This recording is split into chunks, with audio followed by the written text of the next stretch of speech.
Olá, a aula de hoje é sobre o estudo UCAPDS, agora o UCAPDS 80.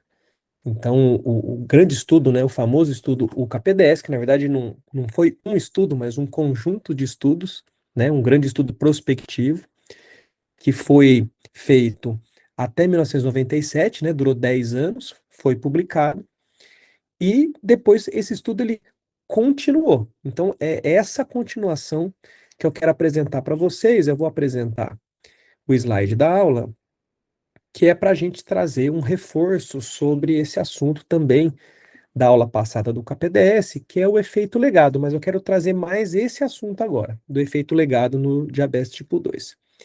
Então, como é que foi feito esse estudo? Então, retrospectivamente, o estudo ele durou, né, o KPDS 33, né, ele durou 10 anos, foi de 87 até 1997. Quando o estudo acabou, abriu-se o estudo, vem aqueles dados que nós comentamos já. Só que os pacientes, eles continuaram sendo acompanhados, mas não de uma forma estruturada como anteriormente. Eles voltaram para os seus médicos, para suas clínicas onde eles eram acompanhados, sejam clínicas privadas ou particulares, tá certo? Mas eles foram sendo monitorados e o resultado desse monitoramento entre 1997 e 2007 foi publicado na época aí, em 2008, na revista New England. Então, lembrando do KPDS 33, 5.102 pacientes, todos do Reino Unido, um estudo multicêntrico, né? Então, foi dividido em dois grupos, né? O grupo é, com tratamento padrão e o grupo com tratamento intensivo. E aqui eu quero mostrar o seguinte: o que que aconteceu depois do estudo?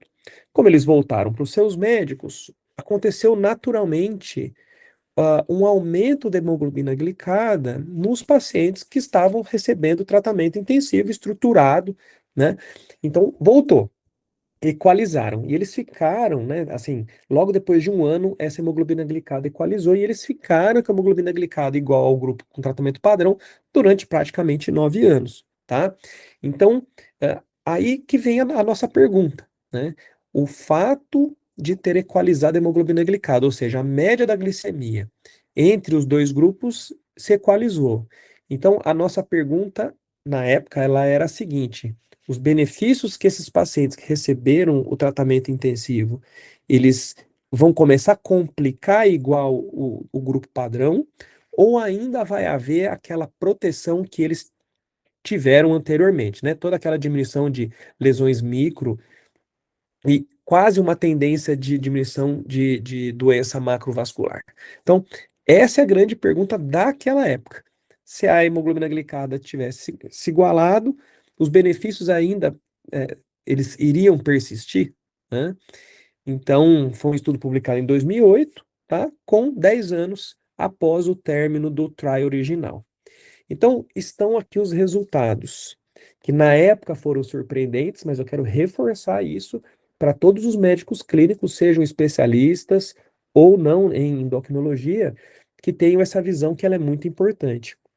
Os benefícios, eles persistiram. Então, mesmo a hemoglobina glicada equalizada durante praticamente 9 anos, os benefícios daquele grupo intensivo, eles não desapareceram. Pelo contrário, até melhorou do ponto de vista da doença macrovascular.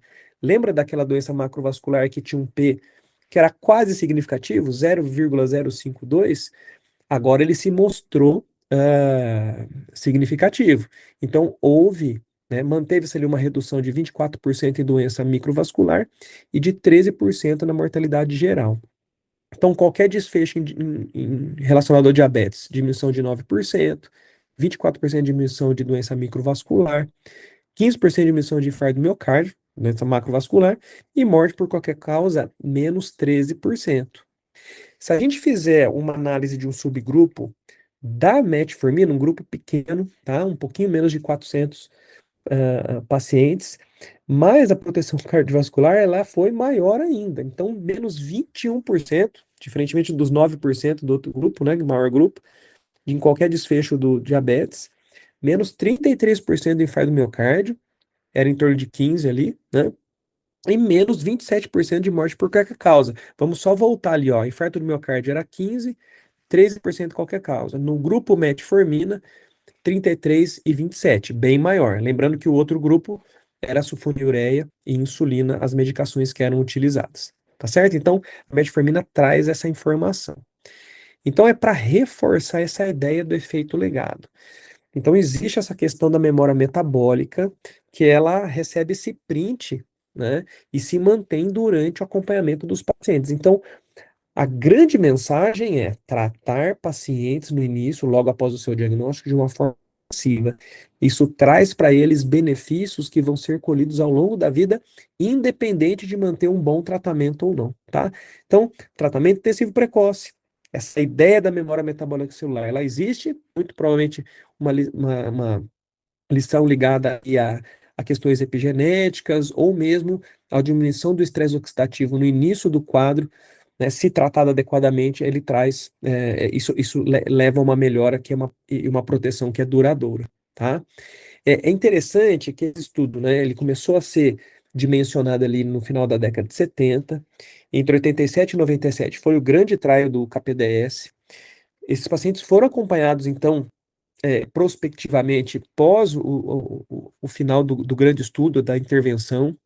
Então, mais 10 anos de segmento, houve essa persistência dos benefícios, mas depois, em 2024, foi feita uma nova publicação, agora no The Lancet, aí com o nome de UKPDS 91, em que esses pacientes foram de novo avaliados, né?